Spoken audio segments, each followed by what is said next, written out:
Hello everyone. तो स्वागत है आप सभी का आपके अपने चैनल न्यूटन 9.8 में। और आज हम लोग इस वीडियो में नया चैप्टर शुरू करने वाले हैं। ये एक तरीके से न्यूटन्स लॉ का ही पार्ट है, लेकिन इसमें हम लोग नए फोर्स के बारे में पढ़ते हैं। उस फोर्स का नाम है फ्रिक्शन फोर्स। तो इस वीडियो में हम लोग क्लियर करेंगे कि आखिर फ्रिक्शन फोर्स एक्ट कैसे होता है, कितने टाइप्स ऑफ फ्रिक्शन फोर्स होते हैं और हम लोग इसको कैसे लगा सकते हैं। तो फर्स्ट ऑफ ऑल अगर हम लोग बेसिक के बारे में जानने की कोशिश करें, देन फ्रिक्शन फोर्स जो होता है आपका इलेक्ट्रोमैग्नेटिक इन नेचर होता है। मैंने आपको क्लासिफिकेशन ऑफ फोर्सेज में 4 टाइप के फोर्सेज बताए थे: electromagnetic, gravitation, strong nuclear, weak nuclear. तो नेचर वाइज जो है ये इलेक्ट्रोमैग्नेटिक नेचर में है, मतलब यहाँ पर कहीं ना कहीं हो सकता है इलेक्ट्रिक और मैग्नेटिक फील्ड के इंटरेक्शन के कारण फोर्सेज लग रही होगी। और साथ ही साथ हम लोग ये भी बोलते हैं कि ये जो फोर्स है वो कांटेक्ट फोर्स है, मतलब बिना दो सरफेसेस के बीच में कांटेक्ट के ये फोर्स नहीं लग सकता है। तो हम लोग अब अगर फ्रिक्शन को जानने की कोशिश करते हैं, यहाँ पर एक डायग्राम आपका दिया हुआ है कि इस डायग्राम में एक ब्लॉक ग्राउंड पे रखा हुआ है। ग्राउंड को थोड़ा मैं जिगजैग दिखाया हूँ, हालांकि ये जरूरी नहीं है कि मुझे जिगजैग दिखाने की ज़रूरत है। यहाँ पर आप कितना भी कोई स्मूथ ग्राउंड ले ले, लेकिन वो ग्राउंड थोड़ा ना थोड़ा बहुत रफ होता ही है। मतलब उसके सरफेसेस कितना भी हम लोग इसको स्मूथ दिखाने की कोशिश करें, लेकिन सरफेसेस बहुत हद तक वो रफ होते ही हैं थोड़ा बहुत। तो मैंने एक रफ सरफेस पे एक ब्लॉक को रखा है। ब्लॉक का मास आपका एम दिया हुआ है और इस ब्लॉक पे हम लोग फोर्स लगाने की कोशिश कर रहे हैं। तो इन जनरल ऑब्जर्वेशन क्या होता है कि जैसे हम लोग फोर्स लगाते हैं, मतलब एक छोटा सा फोर्स लगे, मान लिया कि हम लोग इन जनरल ले रहे हैं 10 kg का ब्लॉक। एक 10 kg का ब्लॉक ले रहे हैं और 10 kg ब्लॉक पे एक छोटा सा फोर्स लगा रहे हैं। तो होता क्या है कि ऑब्जर्वेशन क्या होता है कि वो 10 kg का ब्लॉक, मतलब उतना हैवी ब्लॉक मूव नहीं करता है। तो मूव नहीं करता है तो एक बात यहाँ पर अराइज ये होता है कि इसको कोई ना कोई तो बैकवर्ड डायरेक्शन में होल्ड कर रहा होगा, कोई ना कोई इसको तो बैकवर्ड डायरेक्शन में होल्ड कर रहा होगा। क्योंकि अगर आप इसको फॉरवर्ड डायरेक्शन में पुश करें और ये मूव नहीं करें, मतलब इस पे नेट फोर्स तो जीरो होना चाहिए हॉरिजॉन्टल डायरेक्शन में। अब नेट फोर्स जीरो क्यों हुआ होगा?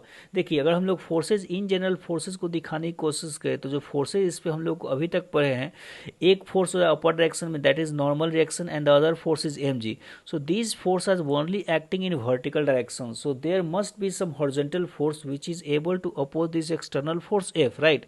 So that horizontal force will be called friction force actually. तो अगर हम लोग छोटे से पॉइंट में अगर इसको हम लोग सोचने की कोशिश करें तो ये हम लोग बोल सकते हैं कि फ्रिक्शन फोर्स जो होगा अलोंग द सरफेस लेगा, फ्रिक्शन फोर्स जो होगा आपका अलोंग द सरफेस लेगा, और ये एक तरीके से जो बाहर का फोर्स है उसको अपोज कर रहा है। अभी आपका अपोज कर रहा है। हम लोग धीरे धीरे हम लोग देखेंगे इसको कैसे सोचा जाता है, लेकिन अभी हम लोग बेसिक लेवल पे यही सोचेंगे कि अगर आप राइट डायरेक्शन में एक फोर्स लगा रहे हैं तो उसको जो हॉरिजॉन्टल डायरेक्शन में सरफेस के अलोंग जो अपोज करने वाला फोर्स जो जनरेट हो रहा है उसको हम लोग क्या बोलने वाले हैं? Friction force. तो आइए थोड़ा और डिटेल में जानते हैं कि आखिर फ्रिक्शन फोर्स एक्ट क्यों होता है, कैसे होता है, इसका हम लोग मैग्नीट्यूड कैसे लिखेंगे, इसका हम लोग डायरेक्शन कैसे लिखेंगे। तो मैं क्या करता हूँ कि इसको थोड़ा अच्छे से जानने के लिए मैं आपको बताने की कोशिश करता हूँ कि आखिर फ्रिक्शन फोर्स लगता क्यों है।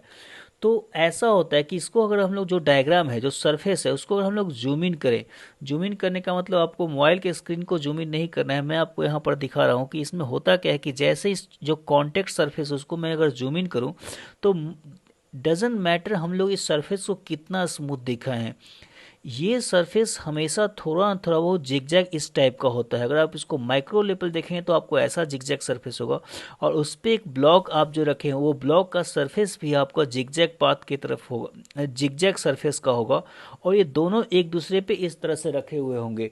अब दोनों एक दूसरे पे इस तरह से रखे हुए हैं तो होता क्या है, ध्यान से सुनिएगा मेरी बात को, कि दोनों अगर एक दूसरे पे रखे हुए हैं तो when you apply force F what happens, you are trying to break this interlocking. अगर हम लोग इस एक ब्लॉक को दूसरे ब्लॉक पे रखे हुए हैं तो उस केस में दोनों के सरफेसेज में थोड़ा बहुत इंटरलॉकिंग हो जाता है, मतलब सरफेसेज जो ऊंचा नीचा है, the zigzag path will get interlocked with each other, and because of that what happens when you apply force, external force in this direction, these interlocking basically you are trying to break these interlockings, correct. यहाँ जो interlocking हो जाता है उसको आप लोग तोड़ने की कोशिश कर रहे हैं, and because of that it will try to oppose you. अब अपोज क्यों करता है तो मैं आपको बताता हूँ कि एक्चुअल में थोड़ा और हम लोग अगर जूम करें इसको तो हम लोग को पता क्या चलता है कि ये जो सरफेस होता है, थोड़ा और जूम इन करते हैं हम लोग। ये सरफेस होता है कुछ इस तरह से, सपोज कीजिए इंटरलॉक्ड है। तो जैसे मैं एक छोटा सा ब्लॉक ऐसे ही दिखा रहा हूँ कि जैसे ही आप इस तरफ से फोर्स लगाते हैं तो ये सरफेस से आपका कांटेक्ट में आ जाता है, और कांटेक्ट में आने के बाद when it comes into the contact, because you are trying to push it forward, right? So when they comes into the contact, the normal force means contact normal force, you can say the contact normal force will start acting in this direction. तो normal का जो एक component होता है आपका vertical में आएगा, एक कंपोनेंट आपका हॉरिजॉन्टल में आएगा। तो इसको हम लोग NX बोल सकते हैं, इसको हम लोग NY बोल सकते हैं। तो एक्चुअली आपने अभी तक जो भी पढ़ा था वो NY का रिजल्टेंट पढ़ा था, मतलब ऐसे से बहुत सारे सरफेसेज होंगे, ऐसे से बहुत सारे सरफेसेज होंगे, ऐसे से बहुत सारे पॉइंट्स होंगे। तो सारे पॉइंट्स का जो वर्टिकल अपवर्ड कंपोनेंट होता है वो NY का हम लोग रिजल्टेंट अगर मान लें तो NY का रिजल्टेंट जो हम लोग नॉर्मल रिएक्शन अभी तक दिखाते आते थे वर्टिकल डायरेक्शन में, मतलब कि अगर कोई ब्लॉक ग्राउंड पे रखा हुआ है and the normal reaction in upward direction, we say that this normal, in this case actually this normal is equal to mg, we have already studied about this. तो इन दिस केस हम लोग बोल रहे हैं कि नॉर्मल का value mg है। तो मैं क्या बोल रहा हूँ कि अगर हम लोग इसको माइन्यूट लेवल पर जानने की कोशिश करें, जैसा कि मैंने इस डायग्राम में आपको एक्सप्लेन किया, इस डायग्राम में यहाँ पर एक्सप्लेन किया है मैंने, तो जो नॉर्मल एक्चुअल में एक्ट होता है, मैं एक सेकेंड आपको फिर से क्लियर कर दिखाता हूँ। जो नॉर्मल एक्चुअल में एक्ट होता है कि जैसे ही हम लोग ब्लॉक को पुश करने की कोशिश करते हैं, जैसे ही हम लोग ब्लॉक को, एक सेकेंड में फिर से आपको दिखाने की कोशिश कर रहा हूँ कि जैसे हम लोग ब्लॉक को पुश करते हैं तो जो सरफेसेस कांटेक्ट में आते हैं, तो यहाँ पर एक कांटेक्ट फोर्स, मतलब इसको मैं आर नाम देता हूँ, ठीक है, नॉर्मल नहीं आर नाम दिया जाए, आर को भी कांटेक्ट फोर्स बोल सकते हैं। तो इस आर का दो कंपोनेंट आएगा, एक आपका अपवर्ड डायरेक्शन में आएगा जिसको हम लोग एन बोल देंगे, और इस जो हॉरिजॉन्टल डायरेक्शन में आएगा।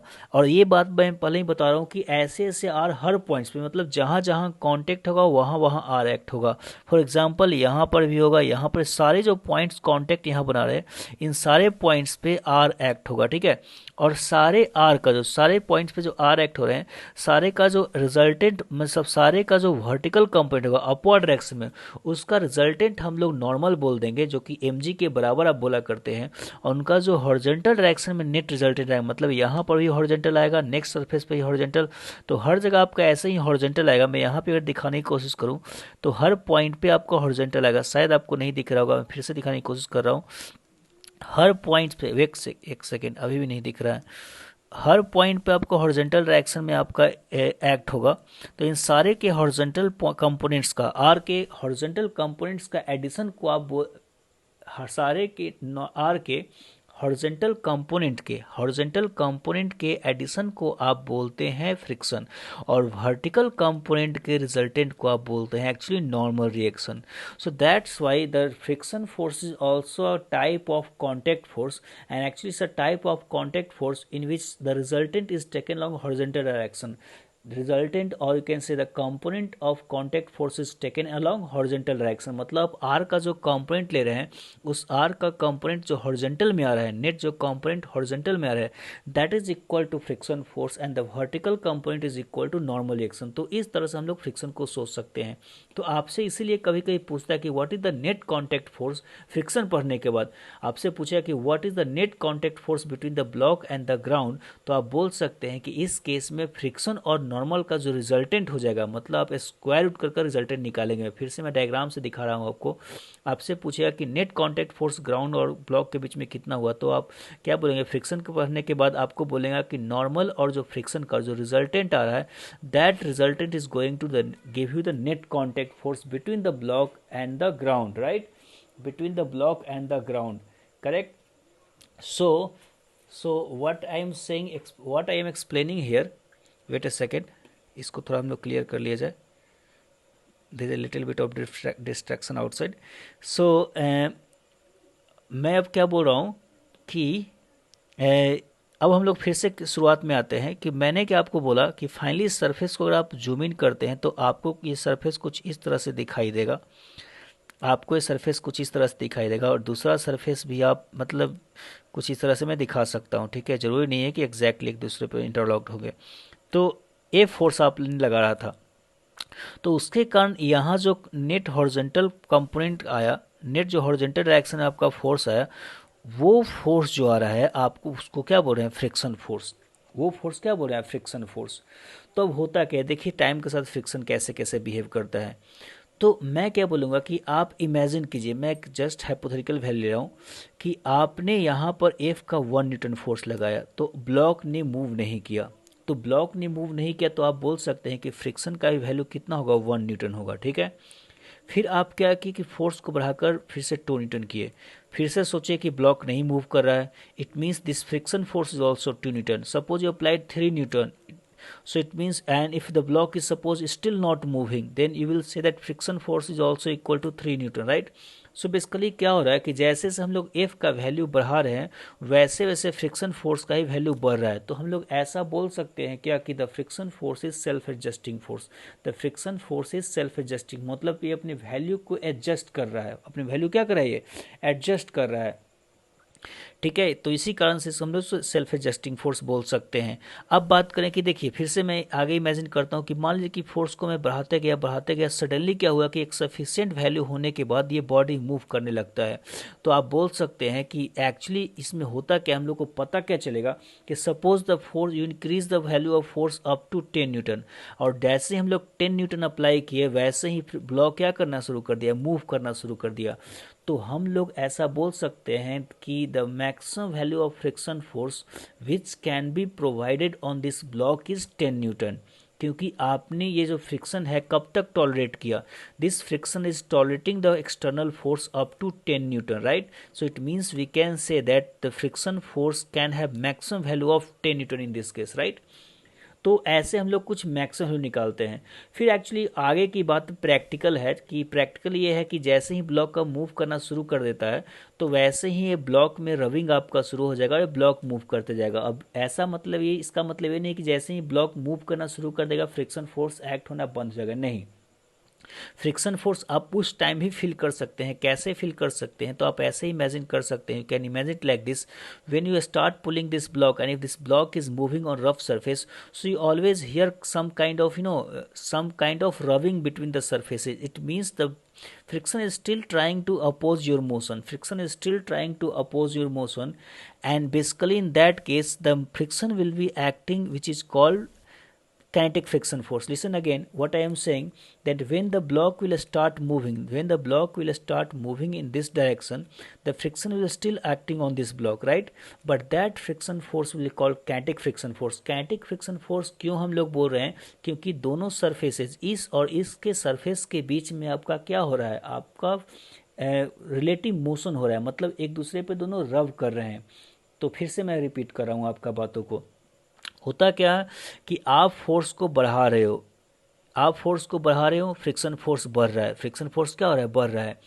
ये ब्लॉक मूव नहीं कर रहा है, ये ब्लॉक मूव नहीं कर रहा है, it means the friction is adjusting it's value, it means the friction is adjusting it's value, and at that moment the acting friction will be called static friction force actually. क्यों, क्योंकि दोनों surface जो है एक दूसरे के respect में move नहीं कर रहे हैं, तो इसलिए उसका जो नाम दिया जाता है that is called static friction force.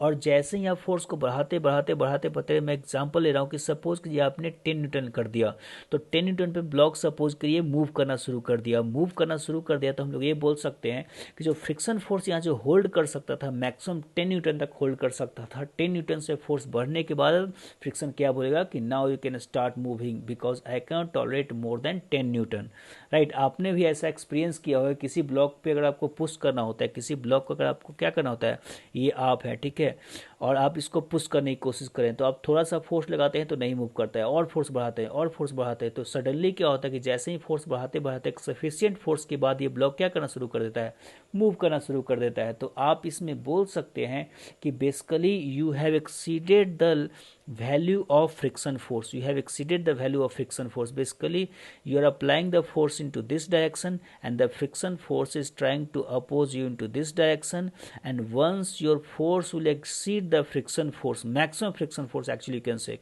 once your force will exceed the maximum friction force which is acting in opposite direction, then this block will start moving, ठीक है।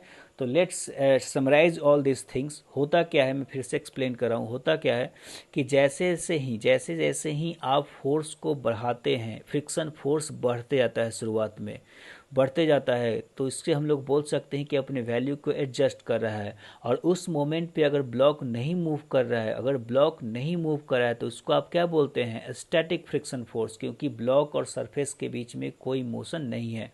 अब क्या होता है कि आप फोर्स को फिर से बढ़ाते हैं, बढ़ाते जाते हैं, बढ़ाते जाते हैं, तो कुछ देर के बाद सडनली ब्लॉक का मूवमेंट शुरू हो जाता है। तो ब्लॉक का मूवमेंट शुरू हो जाएगा, तो उसके बाद क्या हुआ कि फ्रिक्शन तभी एक्ट होगा, मतलब जब ब्लॉक मूव करना शुरू कर दिया तभी फ्रिक्शन एक्ट होगा। लेकिन उस फ्रिक्शन को हम लोग बोलेंगे काइनेटिक फ्रिक्शन फोर्स। और काइनेटिक फ्रिक्शन फोर्स में के केस में दोनों ब्लॉक्स, दोनों एक्चुअली दोनों ब्लॉक्स नहीं, सरफेस और ब्लॉक के ग्राउंड सरफेस और ब्लॉक के बीच में क्या होता है? रिलेटिव मोशन होता है।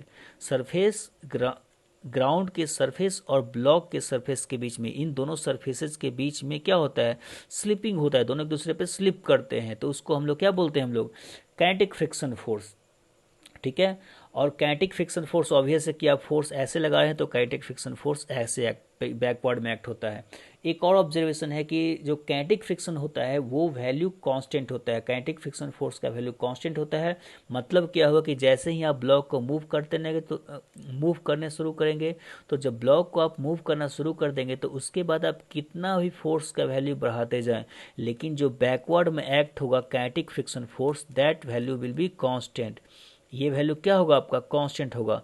तो हम लोगों ने क्या समझा कि स्टैटिक फ्रिक्शन फोर्स अपनी वैल्यू को एडजस्ट कर रहा था। एडजस्ट क्यों कर रहा था? क्योंकि आप जब लगा रहे थे 1 न्यूटन का फोर्स, एफ कह लो 1 न्यूटन, फ्रिक्शन फोर्स बोल रहा था कि ब्लॉक मूव नहीं करेगा, ब्लॉक मूव नहीं करेगा, मतलब फ्रिक्शन फोर्स भी जो पीछे की तरफ एक्ट हो रहा था वो 1 न्यूटन का हो रहा था। जब आपने लगाया 2, ब्लॉक नहीं मूव कर रहा है, मतलब फ्रिक्शन फोर्स भी कितना हो गया? 2। जब आपने लगाया 3 न्यूटन, वही ब्लॉक मूव नहीं कर रहा है, मतलब फ्रिक्शन फोर्स कितना हो गया आपका? 3 Newton, right? So it means that this friction force is adjusting its value and this friction force is called a static friction force, क्योंकि अभी जो ब्लॉक है मूव नहीं कर रहा है, ब्लॉक और ग्राउंड के बीच में कोई स्लिपिंग नहीं हो रही है, ब्लॉक ग्राउंड पे अभी रेस्ट में है। ठीक है। तो इन सारे बातों को ध्यान में रखते हुए, मद्देनजर रखते हुए, हम लोग क्या बोलते हैं? हम लोग एक डायग्राम ड्रॉ करेंगे और कुछ कंक्लूजन्स निकालेंगे। तो हम लोग ये बोल सकते हैं यहाँ पर, वेट ए सेकेंड, हम लोग ये बोल सकते हैं आपका कि कुछ पॉइंट्स अगर बोला जाए तो ये हम लोग बोल सकते हैं कि डायग्राम को थोड़ा मैं डिटेल में ड्रॉ कर देता हूँ कि आपका फाइनली हुआ क्या था। कि जो हम लोगों ने ये बोला था कि शुरुआत कैसे किया था कि ब्लॉक जो यहाँ था आपका, उसको हम लोग सबसे पहले जूम इन किए थे। तो ये आपका ग्राउंड सरफेस हो गया। ये ब्लॉक जो रखा हुआ था एक्चुअली ऐसा नज़र नहीं आ रहा था, ये ब्लॉक कुछ ऐसे था। ठीक है। और आपने फोर्स ऐसे लगाया था, तो हुआ क्या था उसके कारण बहुत बड़ा चीज हुआ था। The forces started acting, the contact forces started acting in this direction at all these points actually where we have contact, and the vertical component gave us normal reaction and the horizontal component gave us the friction force, right? तो इस तरह से friction आपका generate होता है। तो आप बोलिएगा कि फ्रिक्शन फोर्स का वैल्यू किस पे डिपेंड करे, तो एक बात तो हम लोग श्योरली बोल सकते हैं कि जितना ज़्यादा सरफेस रफ होगा फ्रिक्शन फोर्स उतना ही ज़्यादा होने लगेगा। जितना ज़्यादा सरफेस क्या होगा? रफ होगा, फ्रिक्शन फोर्स ज़्यादा होने के चांसेज हैं। ठीक है। धीरे धीरे हम लोग आगे बात करें किस किस चीज़ पे डिपेंड करेगा। एक और कंक्लूजन आपका आया था कि जैसे जैसे आपने फोर्स को बढ़ाया था, जैसे जैसे आपने फोर्स को क्या किया था? बढ़ाया था। Wait a second, what I am saying here is that now we can draw a plane surface, right? सो जैसे से आपने फोर्स को बढ़ाया था, फ्रिक्शन फोर्स आपका बढ़ते गया था, फोर्स को आपने फिर से बढ़ाया, फ्रिक्शन फोर्स आपका फिर से बढ़ते गया, राइट? सो हम लोग बोल सकते हैं कि जो फ्रिक्शन फोर्स है, स्टैटिक फ्रिक्शन फोर्स इस केस में बोल सकते हैं। तो static friction force is self adjusting, मतलब अपनी वैल्यू को एडजस्ट कर लेता है एक्सटर्नल फोर्स के अकॉर्डिंग। लेकिन ये भी नहीं है कि स्टैटिक फ्रिक्शन फोर्स कितने भी वैल्यू को एडजस्ट कर सकते हैं। ऐसा नहीं कि आप 100 न्यूटन का फोर्स इसको लगा देंगे और एक्सपेक्ट करेंगे कि फ्रिक्शन फोर्स एडजस्ट कर ले। नहीं, ऐसा नहीं होता है। फ्रिक्शन फोर्स जो स्टैटिक फ्रिक्शन फोर्स होता है उसका एक मैक्सिमम वैल्यू होता है। ठीक है। चलिए अब हम लोग बात करते हैं आगे कि once the block starts moving, if the block is at rest, if the block is at rest, then हम लोग बोल सकते हैं कि static friction force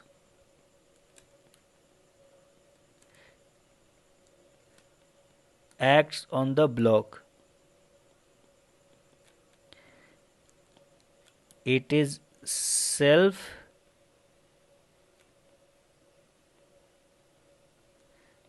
adjusting in nature, right.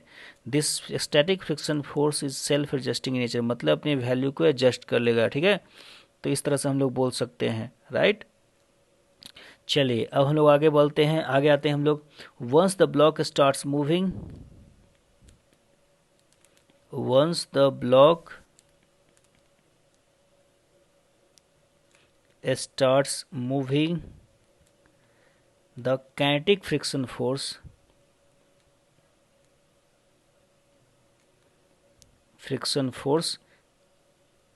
gets, no, actually not gets activated, it's not right word to say. So kinetic friction force starts acting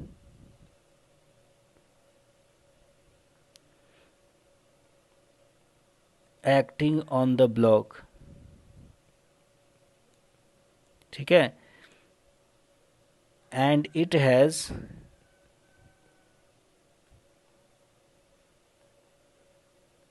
constant magnitude, correct. जो kinetic friction force होता है आपका constant magnitude होता है, इसको हम लोग F के से डिनोट करने वाले हैं, इसको हम लोग एफ ए से डिनोट करने वाले हैं, ठीक है। तो अगर हम लोग एक ग्राफ ड्रॉ करने की कोशिश करें, इससे आपको बहुत सारी बातें क्लियर होंगी। तो अगर हम लोग एक ग्राफ ड्रॉ करने की कोशिश करें, ग्राफ किसका किसका, तो ये अब हॉरिजॉन्टल में आपका एक्सटर्नल फोर्स जो आपने लगा रहा था अभी, इस केस में सिंपल लेता हूँ, ये जो आप एफ एक्सटर्नल फोर्स यहाँ पर आप लिखते हैं एफ एक्सटर्नल, राइट। तो ये आपका हॉरिजॉन्टल में एक्सटर्नल फोर्स हो गया आपका, और वर्टिकल में आपका फ्रिक्शन फोर्स हो गया, ठीक है। तो देखिए हुआ क्या था, शुरुआत में जब आप फोर्स को 1 न्यूटन, एक्सटर्नल फोर्स को 1 न्यूटन आपने रखा था, फ्रिक्शन फोर्स भी 1 न्यूटन, 2 न्यूटन आपका 2 न्यूटन। तो इस तरह से काफ़ी सारे बॉडी के लिए अलग हो सकता है। तो मैं ये बोल सकता हूँ कि शुरुआत में ग्राफ कुछ ऐसे जाएगा, और इसका जो स्लोप होगा, थीटा का जो वैल्यू होगा 45 डिग्री होगा। क्यों? क्योंकि ये y is equal to mx graph होगा, मतलब जितना ही वैल्यू आपका इस रीजन में, आप ये बोल सकते हैं कि इस रीजन में मैं ये कंक्लूजन निकाल सकता हूँ कि in this region the friction force is equal to F external, right। इस रीजन में आपका फ्रिक्शन फोर्स एक्सटर्नल फोर्स क्या होगा, दोनों इक्वल होंगे, राइट। अब हम लोग आगे आते हैं, आपने फोर्स को फिर से बढ़ाते गया, सडनली क्या हुआ कि एक स्पेसिफिक वैल्यू के बाद, जो स्पेसिफिक वैल्यू हर बॉडी के लिए चेंज हो सकता है, ब्लॉक सडन मूवमेंट शुरू कर देगा। और ब्लॉक जब सडन मूवमेंट शुरू कर देगा तो उसके बाद जो फोर्स एक्ट होगा काइनेटिक फ्रिक्शन फोर्स एक्ट होगा। तो हम लोग एक बात ये भी ध्यान रखते हैं कि यहाँ पर जो फोर्स एक्ट हो रहा है that is static friction force, F X is equal to F external in this region, right. अब हम लोग क्या होता है कि एक देखिए ग्राफ में थोड़ा सा एक डिफरेंस है कि ग्राफ कुछ ऐसे जाकर उसके बाद ये कांस्टेंट हो जाता है, उसके बाद ये वैल्यू कांस्टेंट हो जाता है। This is called actually kinetic friction, kinetic friction force actually, और we can just simply write it F K, we can simply write it as F K, right. So ये आपका काइनेटिक फ्रिक्शन फोर्स है। इसको हम लोग बोलते हैं जो मैक्सिमम वैल्यू होता है उसको लिमिटिंग फ्रिक्शन फोर्स बोलते हैं, friction force, this is limiting friction force,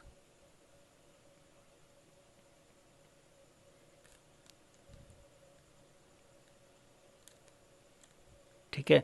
एक तरीके से limiting friction force it is maximum value of static friction force. जो लिमिटिंग फ्रिक्शन फोर्स हो गया,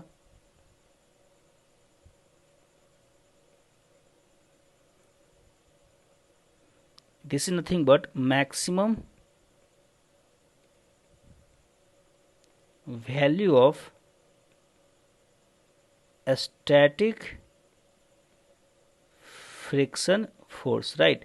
ये आपका मैक्सिमम स्टैटिक फ्रिक्शन फोर्स का मैक्सिमम वैल्यू है। अब देखिए कि मैंने ग्राफ को यहाँ पर ऐसे क्यों किया, कि आखिर क्यों, क्या रीज़न है कि जैसे ही ब्लॉक मूव करना शुरू कर देगा सडनली मैंने फ्रिक्शन फोर्स का वैल्यू कम कर दिया। ये आपका जो है आपका काइनेटिक फ्रिक्शन फोर्स है।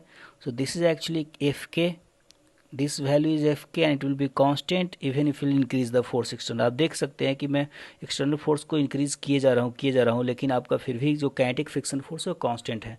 हाँ, लिमिटिंग फ्रिक्शन फोर्स जो है आपका स्टैटिक फ्रिक्शन फोर्स का मैक्सिमम वैल्यू, वो जो है स्टैटिक फ्रिक्शन फोर्स का maximum value kinetic friction force से ज़्यादा है। सोचिए कि क्यों ज़्यादा है, मैं इसको आपको एक्सप्लेन करता हूँ।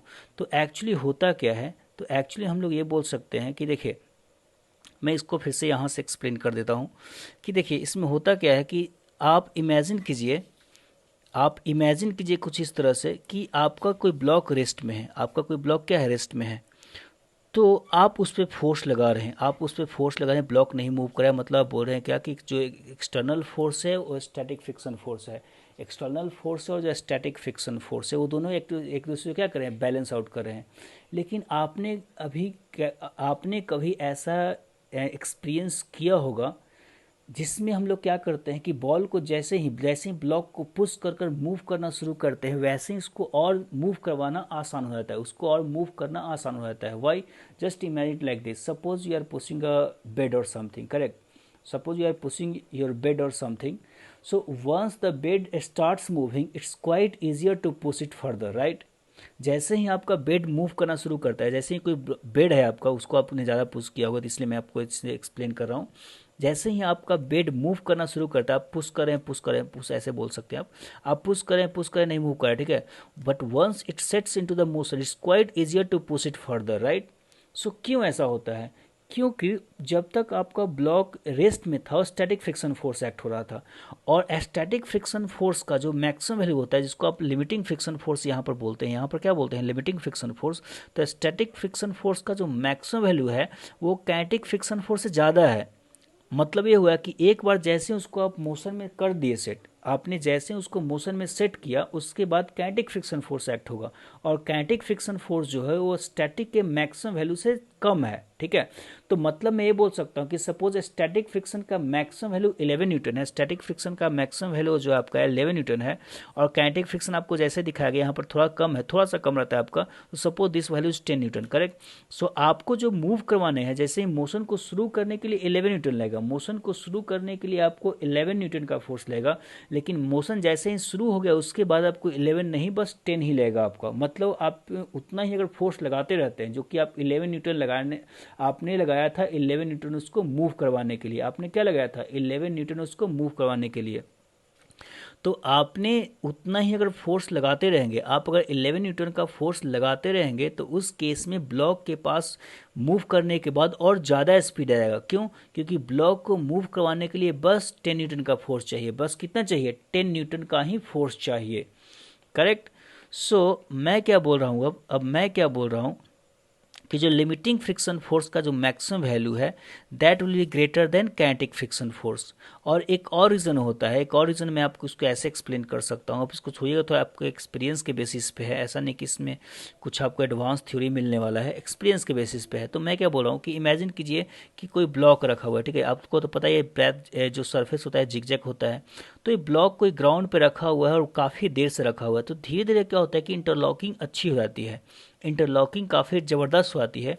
तो उसके कारण क्या होता है कि आपको इसको मूव करवाने के लिए ज़्यादा फोर्स चाहिए, इसको मूव करवाने के लिए क्या चाहिए, ज़्यादा चाहिए force.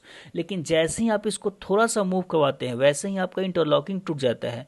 The moment you will start pushing this block, and suppose this block starts moving, in that case it will not be able to form that much stronger interlocking between the surfaces, right?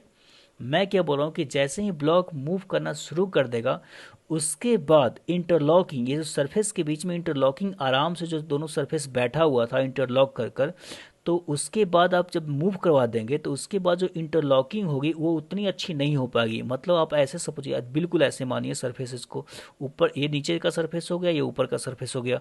अब क्या होगा कि दोनों block एक दूसरे पे बैठे हुए हैं, मतलब इंटरलॉकिंग अभी ज़बरदस्त है, ठीक है, इंटरलॉकिंग क्या है, बिल्कुल ज़बरदस्त है। लेकिन जैसे ही आप इसको मूव करवा देंगे, अब ये मूव करने लगा, तो इंटरलॉकिंग उतनी अच्छी नहीं हो पाएगी। तो उसके कारण क्या है, जो अब आपको फोर्स चाहिए, once you will start moving the block, तो अब आपको जो फोर्स चाहिए वो फोर्स कम चाहिए एज कम्पेयर टू बिफोर, जो आपको मूव करवाने के लिए, जो आपको चाहिए था इसको मूव करवाना शुरू करने के लिए, राइट। तो इसी कारण से हम लोग बोलते हैं कि वंस आपको किसी भी चीज़ को, वंस अगर आपको किसी भी चीज़ को मूव करवाना हो, तो एक बार उसको आप मोशन में सेट कर देते हैं, तो उसके बाद उसको मूव करवाना आसान होता है, क्योंकि उसके बाद आपका काइनेटिक फ्रिक्शन एक्ट हो जाएगा और स्टैटिक फ्रिक्शन का वैल्यू जो होता है ये आप बोल सकते हैं कि काइनेटिक फ्रिक्शन का जो वैल्यू होता है, फिर काइनेटिक फ्रिक्शन फोर्स का वैल्यू स्टैटिक फ्रिक्शन फोर्स के मैक्सिमम वैल्यू से क्या होता है, कम होता है। तो एक बार जब मोशन शुरू हो गया तो उसके बाद उसको मूव करवाना आसान हो जाता है। देखिए, तो ये आपका जो फिलॉसफी है कि एक बार आप जो मोशन शुरू कर देते हैं तो उसके बाद मूव करना आसान होता है, ये फिलॉसफी आपके जनरल लाइफ में भी शुरू होता है। जनरल लाइफ में कैसे शुरू होता है कि एक बार आप जो पढ़ना शुरू कर दिए, मतलब एक बार आपको चीज़ें समझ में आनी शुरू हो गई, तो उसके बाद चीज़ों को समझना बिल्कुल ही आसान हो जाता है। तो बस आपको किसी प्रोसेस को स्टार्ट करने में टाइम लगता है, जैसे ही वो प्रोसेस स्टार्ट हो गया, आप यहाँ तक पहुँच गए, उसके बाद वो प्रोसेस आसान हो जाता है, आराम से आप जा सकते हैं, right. Just a general perspective about the life, right. तो हम लोग क्या बोल रहे हैं, हम लोग अब आते हैं मेन पॉइंट पे। तो मेन पॉइंट में आपका हो चुका है कि आपने फोर्स को बढ़ाते गया, आपका जो ग्राफ है ऐसे से बढ़ते गया, ठीक है। जैसे जैसे आपका फोर्स बढ़ा वैसे वैसे ग्राफ बढ़ा। अब आपने पहुंच चुका है यहाँ पर, आप अब पहुंच चुके हैं यहाँ पर स्टैटिक फ्रिक्शन फोर्स का मैक्सिमम हो जाएगा। और जैसे ही आप फर्दर फोर्स को बढ़ाएंगे उसके बाद फ्रिक्शन फोर्स सडनली आपका कम हो जाएगा, उसके बाद जो एक्ट हो जाएगा काइनेटिक फ्रिक्शन फोर्स आपका एक्ट होने लगा इस रीजन में, राइट। तो इस तरह से हम लोग सोच सकते हैं। चलिए थोड़ा इसको हम लोग हटा लेते हैं। तो इस तरह से आपका सिचुएशन कुछ होगा, राइट। तो आइए अब हम लोग आगे बढ़ते हैं, ठीक। तो अब हम लोग आते हैं कि स्टैटिक फ्रिक्शन फोर्स और काइनेटिक फ्रिक्शन फोर्स को के क्लासिफिकेशन में। तो यहाँ पर लिखा हुआ है types of friction force. First one is static friction force, the second one is obviously kinetic friction force. Here I am going to represent it with Fs actually, and here I am going to represent it with Fk, correct. ऐसा जरूरी नहीं है कि ऐसा ही represent करता है, लेकिन simple सा नाम है। तो स्टैटिक फ्रिक्शन फोर्स के में क्या लेगा कि it opposes the tendency of relative motion, right. This listen, it opposes the tendency of relative motion. Kinetic friction force में क्या लिखा हुआ है कि it opposes the relative motion between surfaces in contact. अब देखिए दोनों में डिफरेंस क्या है, दोनों का तो एक ही लेगा आपका, लेकिन मैं बता दूं कि थोड़ा सा डिफरेंस है कि स्टैटिक फ्रिक्शन फोर्स जो है टेंडेंसी को अपोज करता है। या ध्यान से देखिएगा, मैंने वर्ड यूज किया है इट अपोजेज द टेंडेंसी, मतलब रिलेटिव मोशन होता नहीं है स्टैटिक फ्रिक्शन फोर्स में। आपको ऐसा नहीं कि जब ब्लॉक को ग्राउंड पे रखे हुए आप फोर्स लगा रहे हैं तो ऐसा नहीं कि ये ब्लॉक मूव कर रहा है, नहीं, लेकिन इसका इच्छा जो है this block is trying to move in forward direction. तो इसकी टेंडेंसी है, इसको आगे जाने की टेंडेंसी है, लेकिन ये जा नहीं रहा है, इसका जाने का इच्छा है लेकिन ये जा नहीं रहा है, right. So that is called tendency. So that's why I have mention here that static friction force opposes the tendency of relative motion between the surfaces. That is right word actually, tendency of relative motion between the surfaces in contact. आप समझ सकते हैं, obvious सी बात है, surfaces in contact.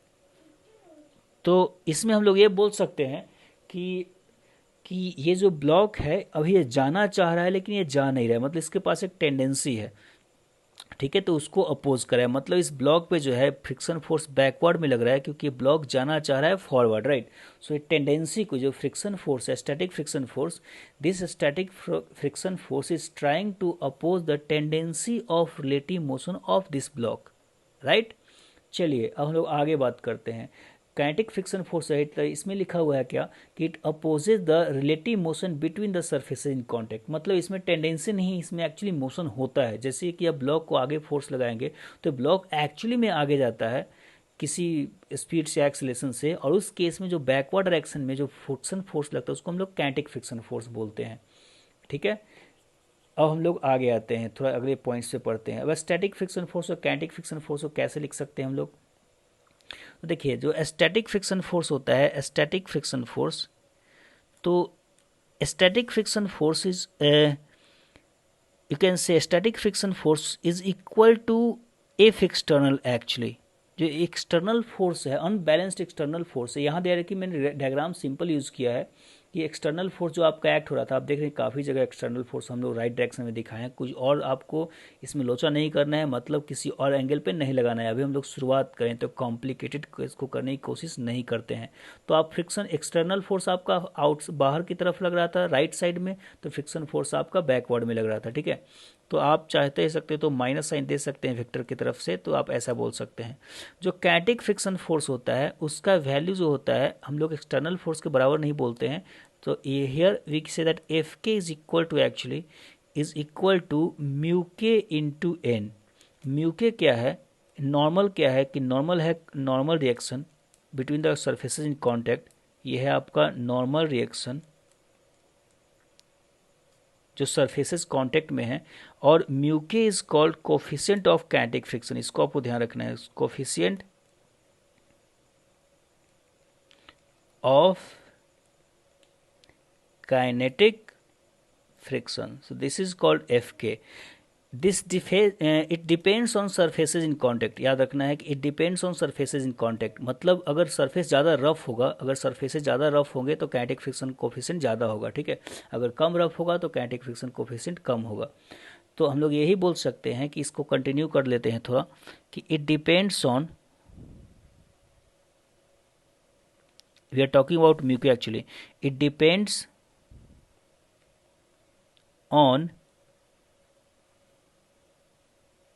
Surfaces, roughness of surfaces, और कैसे surfaces in contact. आपको पता है कि CONTACT, राइट। तो आपको पता है कि अगर सरफेस जितना ज़्यादा रफ होगा तो उतनी ज़्यादा काइनेटिक फ्रिक्शन कोफिशिएंट ज़्यादा होगा, ठीक है। अब स्टैटिक फ्रिक्शन फोर्स का एक इंपॉर्टेंट बात आते हैं कि हम लोग बोलते हैं कि लिमिटिंग फ्रिक्शन फोर्स, तो उसको हम लोग ये बोल सकते हैं कि FS max actually static friction force का maximum value, static friction force के मैक्सिमम वैल्यू, तो that value is equal to actually mu S into N, ठीक है। म्यू एस यहाँ हो जाएगा कोफिशिएंट ऑफ स्टैटिक फ्रिक्शन, हम लोग बोल सकते हैं mu S is basically coefficient of static friction, right? So this is coefficient of static friction, and the normal reaction obviously n is normal reaction, correct? तो इसको हम लोग लिमिटिंग फ्रिक्शन फोर्स ही बोलते हैं। This is also called limiting friction force.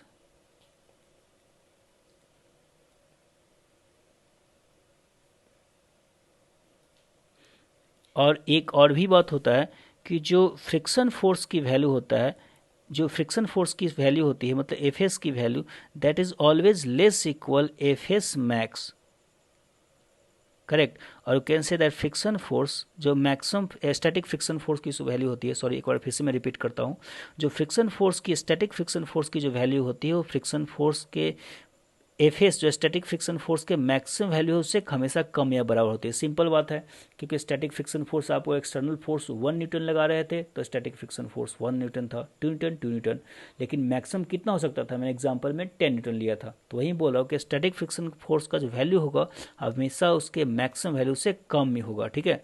कम या बराबर, मतलब limiting case में बराबर हो जाएगा।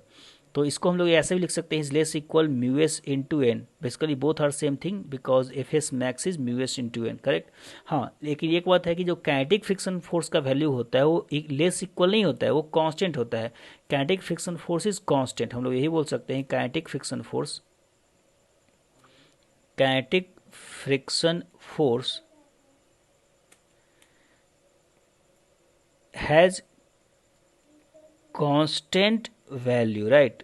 तो ये हम लोग बोलेंगे, ये जो होगा उसका वैल्यू क्या होगा, कांस्टेंट आपका होगा, ठीक है। तो मैं अगर फिर से अगर ग्राफ को एक बार मेंशन करता हूँ, ऊपर का ग्राफ हम लोग गंदा नहीं करते हैं, तो ग्राफ को अगर मेंशन करता हूँ तो आपने इसको फ्रिक्शन फोर्स बोला था और इसको आपको ये एक्सटर्नल आपने इसको बोला था, ठीक है, हॉरिजॉन्टल एक्स में जो लग रहा था।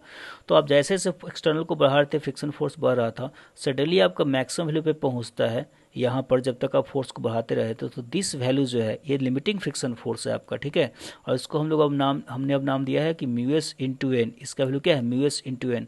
और सडनली आपका जैसे ही ब्लॉक मूव करना शुरू करता है उसके बाद क्या होता है, फ्रिक्शन फोर्स सडनली कम हो जाता है, क्योंकि उसके बाद इंटरलॉकिंग अच्छी नहीं हो पाती है, दोनों के बीच में अच्छा से इंटरलॉक नहीं हो पाता, दोनों का सरफेस जो है अच्छे से इंटरलॉक नहीं हो पाते हैं। तो उसके बाद आपका यहाँ जो एक्ट होगा, आपका एफ के एक्ट होना शुरू हो जाएगा। और एफ के बहुत ही आसान चीज़ है, उसका वैल्यू आपका कांस्टेंट होता है और उसको हम लोग बोलते हैं mu K into N, right. उसको क्या बोलते हैं, म्यू के इंटू एन, ठीक है। ये रीजन है आपका एफ एस का, यहाँ से आपका यहाँ इस पॉइंट तक, ऑरिजिन से लेकर इस पॉइंट तक, उसके बाद आपका काइनेटिक फ्रिक्शन होता है। तो इससे आप एक और बात कंक्लूजन निकाल सकते हैं कि जो म्यू एस का वैल्यू है, म्यू एस का वैल्यू है that is greater than mu K, right, that is greater than mu K. Experimentally भी है और आप प्रैक्टिकली भी आप देख चुके हैं, दोनों हालांकि बात बराबर है, ठीक है। आपने प्रैक्टिकली देख लिया है कि क्यों ऐसा होता है। देखिए क्यों ऐसा होता है कि देखिए आपको यहाँ इस ग्राफ से पता है, इस ग्राफ से पता है कि म्यू एस इंटू एन को तो बड़ा होना है, मतलब म्यू एस इंटू एन यहाँ आएगा, आपका म्यू के इंटू एन यहाँ आएगा, तो म्यू एस इंटू एन को बड़ा होना है, तो एन तो दोनों में कॉमन है, तो दोनों म्यू एस इंटू एन को बड़ा होने के लिए म्यू एस को बड़ा होना पड़ेगा, mu S static friction coefficient को क्या होना बड़ा होना पड़ेगा as compare to kinetic coefficient of friction, correct. तो मैंने आपको एक्सप्लेनेशन भी दे रखा है कि क्यों ऐसा होता है, क्योंकि जैसे ही ब्लॉक जब रेस्ट में आपका होता है तो ऐसे अगर कुछ सरफेस हुआ, ऐसा कुछ सरफेस हुआ, तो सरफेस पे एक दूसरे पे आप रखेंगे अगर, तो अगर ब्लॉक एक दूसरे में रेस्ट में होते हैं तो उस समय इंटरलॉकिंग अच्छी हो पाती है, उस समय इंटरलॉकिंग अच्छी हो पाती है। तो उस समय आपको जैसे मूव करवाने के लिए, मतलब मैक्सिमम जो मिनिमम जो फोर्स चाहिए इसको मूव करवाने के लिए वो आपको ज़्यादा चाहिए होता है। लेकिन जैसे ही ये मूवमेंट शुरू कर देगा उसके बाद इंटरलॉकिंग नहीं हो पाएगी अच्छी तरह से, मतलब दोनों एक सरफेस एक दूसरे पे स्लाइड करेंगे तो इंटरलॉकिंग ज़बरदस्त नहीं हो पाएगी, और इंटरलॉकिंग नहीं हो पाएगी तो फ्रिक्शन फोर्स उतना लग नहीं पाएगा, और उस केस में जो फ्रिक्शन एक्ट होता है म्यू के इनटू एन होता है। तो इससे हम लोग को ये पता चला कि जब ब्लॉक रेस्ट में हो तो उस मोमेंट पे जो फ्रिक्शन फोर्स जो मैक्सिमम लेगा, मतलब लिमिटिंग फ्रिक्शन फोर्स जो लेगा वो ज़्यादा होगा as compare to kinetic friction force. यही बोल सकते हैं कि जो स्टैटिक फ्रिक्शन फोर्स का मैक्सिमम वैल्यू होता है वो काइनेटिक फ्रिक्शन फोर्स से ज़्यादा होता है, क्योंकि इंटरलॉकिंग स्टैटिक रहने पर अच्छी हो पाती है, रुके हुए रहने पर इंटरलॉकिंग अच्छी हो पाती है। तो शायद आपको ये सारे पॉइंट्स क्लियर हो गए होंगे। इन सारे पॉइंट्स को आपको फिर से रिवाइज करना है, धीरे धीरे हम लोग फ्रिक्शन का थ्योरी चेंज किया करेंगे। हाँ, एक और बात मैं यहीं पे आपको बता दे रहा हूँ कि बहुत लोग इतना पढ़ने के बाद ये सोचते हैं कि फ्रिक्शन फोर्स जो है हमेशा मोशन को अपोज करता है। सो वो सही नहीं है। अभी आपको यहाँ पर ऐसा लग रहा होगा कि मोशन को अपोज करता है, लेकिन मैं आपको बता रहा हूँ कि friction force does not opposes the motion. Friction force does not opposes the motion of block या कुछ ही बोल सकते हैं, ठीक है। ये टेंडेंसी ऑफ रिलेटिव मोशन को अपोज करता है, इसका मतलब कि मोशन को अपोज करता है। सिंपल एग्जांपल इसमें ये दिया जाता है कि जब आप दौड़ते हैं, जो आप ऐसे दौड़ रहे हैं, ठीक है, मान लिया कि ये आप हैं और शायद ये आप ऐसे दौड़ रहे हैं, ठीक है, शायद आप समझ गए होंगे, ठीक है। तो आप जब दौड़ते हैं तो एक्चुअली आपको दौड़ने में एक ही फोर्स हेल्प करता है, वो है फ्रिक्शन फोर्स। मतलब आप आगे की तरफ एक्सलेट हो रहे हैं तो मतलब आपको एक ही फोर्स हॉरिजॉन्टल में सपोर्ट कर सकता है, वो आपका फ्रिक्शन फोर्स है। आपको सोचना होगा कि कैसे आखिर फ्रिक्शन फोर्स सपोर्ट करता है। तो सिंपल सी बात है कि आप क्या करते हैं कि जैसे आप स्पीड बढ़ाना चाहते हैं तो आप अपने पैर को पीछे की तरफ धक्का देते हैं। तो ग्राउंड तो आपका रफ है, ग्राउंड क्या है, रफ है। तो आप पैर को जब पीछे की तरफ धक्का देते हैं, आप इमेजिन कर सकते हैं इस बात को, जब आप पैर को पीछे की तरफ धक्का देते हैं तो होता क्या है कि ग्राउंड कहता है कि नहीं, आपको स्लाइड नहीं करने दूंगा मैं, क्यों, क्योंकि मैं रफ हूँ, ठीक है। तो ग्राउंड क्या करता है कि इसको स्लाइड नहीं करने देता है। स्लाइड नहीं करने के लिए क्यों नहीं स्लाइड करने देता है फिर से, क्योंकि आपको पता है कि फ्रिक्शन जो है हमेशा रिलेटिव स्लिपिंग को अपोज करता है, रिलेटिव मोशन को क्या करता है, अपोज करता है। तो होता है कि जब आप पैर रख कर, मतलब ऐसे कुछ पैर रख कर, और आप जब पीछे की तरफ पुश करते हैं अर्थ को, तो अर्थ आपको आगे की तरफ एक्चुअली फ्रिक्शन देता है, आगे की तरफ क्या देता है, आपको फ्रिक्शन देता है, और उसी कारण आप अपना स्पीड बढ़ा सकते हैं। इमेजिन कीजिए कि आप किसी स्लिपरी रोड पे दौड़ना चाह रहे हैं। आप किसी स्लिपरी रोड पे अगर दौड़ना चाहे तो उस पर आप दौड़ पाएंगे, बिल्कुल नहीं दौड़ पाएंगे, क्योंकि वहाँ रफ सरफेस जो है स्मूथ है। तो इसका मतलब ये हम लोग कंक्लूजन निकाल सकते हैं कि हॉरिजॉन्टल सरफेस पे अगर आप दौड़ रहे हैं, मतलब सिंपली आप अगर दौड़ रहे हैं, अपना स्पीड बढ़ा रहे हैं, तो उस मोमेंट पे आपको अगर एक्सेलेरेशन आगे की तरफ मिल रहा है तो उस मोमेंट पे आगे की तरफ एक्सेलेरेशन एक ही फोर्स देख सकता है हॉरिजॉन्टल डायरेक्शन में, and that is will be actually friction force. तो इस बात को हम लोग को बिल्कुल दिमाग से निकाल देना है कि friction opposes the motion of body और ब्लॉक और anything, correct. No, friction opposes the relative motion between surfaces in contact. ये अच्छी बात है, ठीक है। धीरे धीरे टाइम के साथ बहुत सारे एग्जाम्पल आएंगे जहां आपको धीरे धीरे पता चलेगा कि ये मानना बिल्कुल ही गलत था कि फ्रिक्शन फोर्स मोशन को अपोज करता है। लेकिन अभी के लिए इतना ही, हम लोग बिना एग्जाम्पल के सब चीज़ें नहीं समझ पाएंगे। तो अभी के लिए इतना ही, आपको इन सारे पॉइंट्स को ध्यान रखना है। और नेक्स्ट वीडियो में हम लोग जो है शुरू करने वाले हैं कुछ क्वेश्चंस, बिल्कुल ही बेसिक क्वेश्चन से शुरुआत किया जाएगा और धीरे धीरे हम लोग एडवांस लेवल पर जाएंगे। तो तब तक के लिए थैंक यू एंड